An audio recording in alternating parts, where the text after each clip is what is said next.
Hi అండి, అందరూ ఏం చేస్తున్నారు? అందరూ బాగున్నారు. అందరూ బాగుండాలని అయితే కోరుకుంటున్నాను.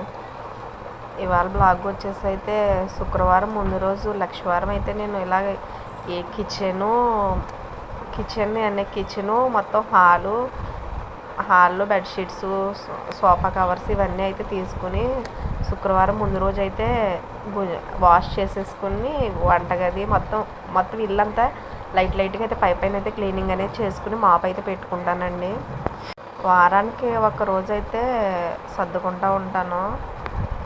వంటగది కూడా వారానికి ఒకసారి అనేది ఎందుకు సర్దుకుంటానంటే వంటగది పక్కన గ్యాస్ పై పక్కన అయితే డైలీ వాడే సరుకులు అయితే పెట్టుకుంటాను కాబట్టి జిడ్డుగా అనిపిస్తాయి కాబట్టి అవి అయితే అందులో సామాను ఉంటే అయితే కడిగేసుకుంటా. సామాను లేకపోతే కడిగేసుకుంటాను, లేకపోతే తడి గుడ్డ లాంటిది పెట్టేసి అయితే ఫ్రిడ్జ్ మీద వాడే లిక్విడ్ అయితే ఉంటుంది కదండి, అదైతే వేసుకుని కచ్చిప్తో పెట్టి తుడిచేసుకుంటాను.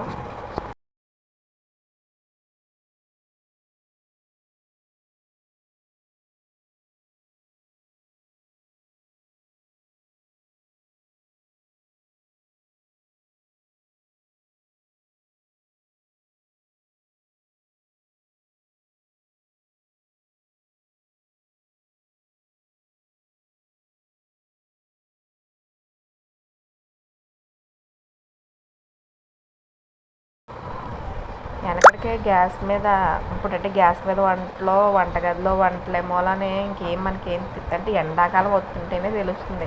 వెనకడికి పాత రోజుల్లో అయితే కుంపటి పెట్టేవారండి. కుంపటి అంటే పాలు కాసుకోవడానికని కుంపటి పెట్టేవారు.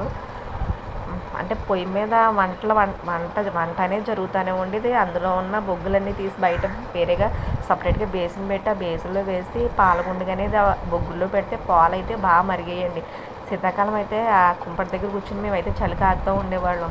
ఈ ఎండాకాలం సిచ్యువేషన్ గ్యాస్ పొయ్యి దగ్గరికి వెళ్తుంటే ఎలా ఉంటుందంటే సేమ్ కుంపటి దగ్గర చలి కాసే టైప్లో ఎచ్చదనం ఎలా ఉంటుందో ఈ ఎండాకాలం కూడా గ్యాస్ పొయ్యి దగ్గరికి వెళ్ళాలంటే కుంపటి దగ్గరికి వెళ్ళినట్టంత అలా ఉంటుంది. వంట చెయ్యాలంటేనే భయం వేసేస్తుంది గ్యాస్ దగ్గరికి వెళ్ళి, కానీ వంట చేయడం అయితే తప్పదు కదా. మొత్తం కిచెన్ అయితే ఇలా సర్దేసుకున్నానండి. ఎలా ఉందో చెప్పండి, నచ్చితే ఒక లైక్ చేయండి.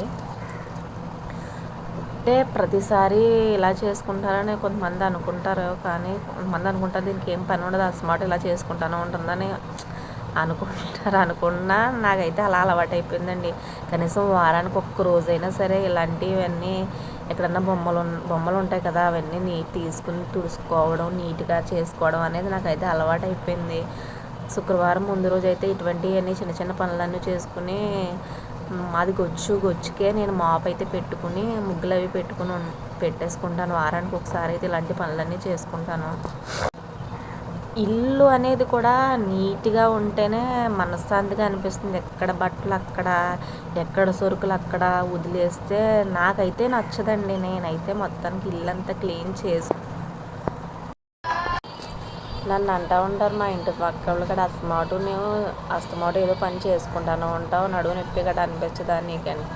నడువు నొప్పి అనేది ఏంటంటే నడువు నొప్పి అనేది ఎలాగైనా వస్తుందండి. మనం ఎంత పని చేసినా వస్తుంది, పని చేయకపోయినా వస్తుంది. ఈ రోజుల్లో ఎలా ఉంటున్నాయంటే నిజంగా తినేసి కూర్చున్నా నొప్పుల కింద ఉంటుంది, పని చేసుకున్నా నొప్పుల కింద ఉంటుంది. అలాంటప్పుడు తిన్నదానికి మనం పని చేసుకుంటే ఒళ్ళు బరువు అనేది పెరగము, ఇంక మనం పని చేసుకోవడానికి కూడా ఈజీగా అనిపిస్తుంది. అమాస్కి ఒకసారి పున్నానికి ఒకసారి శుభ్రం చేసుకుంటూ ఉండడం, అమాస్కి ఒకసారి పున్నానికి ఒకసారి పనులు చేసుకుంటూ ఉండడంలో ఇంకా పని చేసినట్టు అయితే అనిపించదు కదా.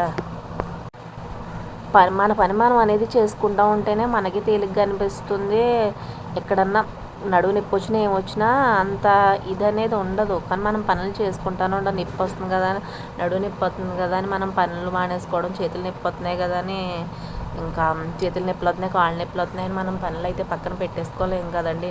కాళ్ళ నొప్పులే, నడువు నొప్పి మన పని దానికి తగ్గట్టుగా ఎక్కువ స్ట్రెస్ అనేది తీసుకోకుండా అన్ని పనులు ఒకేసారి పెట్టుకోకుండా ఏదైనా ఎక్కువ పనులు ఉన్నప్పుడు కొంచెంగా చేసుకుంటూ ఉంటే సరిపోతుంది. నేనైతే ఈ క్లీనింగ్ అనేది శుక్రవారం ముందు రోజు పెట్టుకుంటాను కాబట్టి పొద్దుట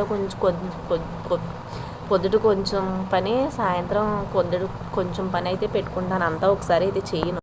ఈ ఎండకైతే పనులు చేయడం అనేది కష్టంగానే ఉంటుంది. ఫ్రెష్ అప్ అయిపోయి ఫ్యాన్ కిందే కూర్చోవాలన్నట్టుగానే ఉంటుంది. కానీ అలా ఫ్యాన్ కింద కూర్చుంటే మనకు పనులు అయితే అవ్వవు కదండి, ఎవరు చేసి పెట్టరు. మన పనులు అయితే మనమే చేసుకుంటూ ఉండాలి.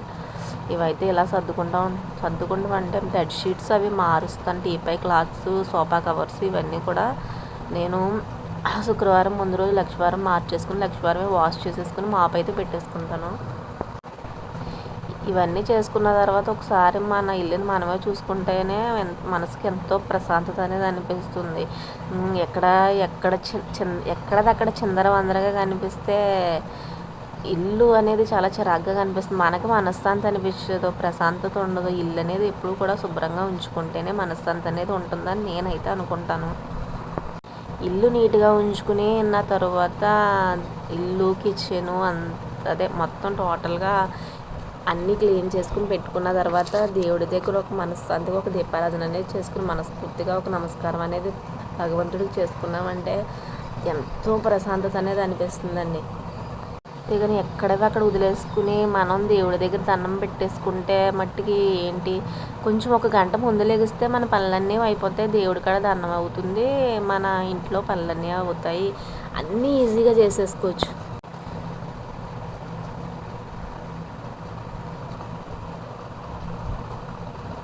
టీ పైన సర్దుకున్న తర్వాత ఈ లోపు మా ఇల్లు అయితే కూరగాయలనే గుత్తకు తీసుకున్నారండి. అవి అయితే మేము వాటాలు వేసుకుంటాము, మాకైతే వాటాలనే అంటాం మేము.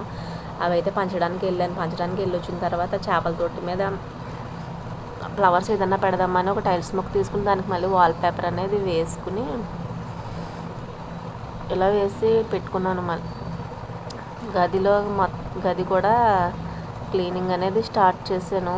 బూజులు అనేవి మనం దులుపుతూనే ఉంటున్నాం కానీ బూజులు పడుతూనే ఉంటున్నాయి. నిజంగా మనం నిశ్శబ్దంగా ఉండాలి కానీ సాలెపురుగు మన మీద కూడా వచ్చి బూజులు కట్టేస్తాయి. అంతలా ఉంటున్నాయి. ఎంత క్లీన్ చేసినా మళ్ళీ బూజులు అనేది ఎక్కడ పడుతున్నాయో తెలియట్లేదు. అస్తమాట నేనైతే బూజులు దులుపుతూనే ఉంటాను, అవి అయితే బూజులు పడుతూనే ఉంటున్నాయి. చేపల తొట్టి అయితే ఇలా సెట్ చేసుకున్నాను. ఇల్లు కూడా నీట్గా సెట్ చేసేసుకున్నాం కదా. సెట్ చేసేసుకున్న తర్వాత ఒక లుక్ ఒకసారి అయితే చూడండి ఎలా ఉందో. బెడ్షీట్ అయితే మాకు బజల్లో ఇచ్చారు మా వారికి. అది దాని మీద గలేబీస్ అయితే లేకపోతే ఈ ఫ్లిప్కార్ట్లో అయితే సపరేట్గా బుక్ చేశాను. కాంబినేషన్ అయితే బాగానే ఉంది. సాయంత్రం అయింది కదా, ఆ తెచ్చిన కూరగాయలు అయినా సరే ఫ్రిడ్జ్లో పెట్టుకోవడానికి అయితే సర్దుకున్నాను. నచ్చితే లైక్ చేయండి, నా ఛానల్ సబ్స్క్రైబ్ చేయండి, ప్లీజ్ సపోర్ట్ చేయండి.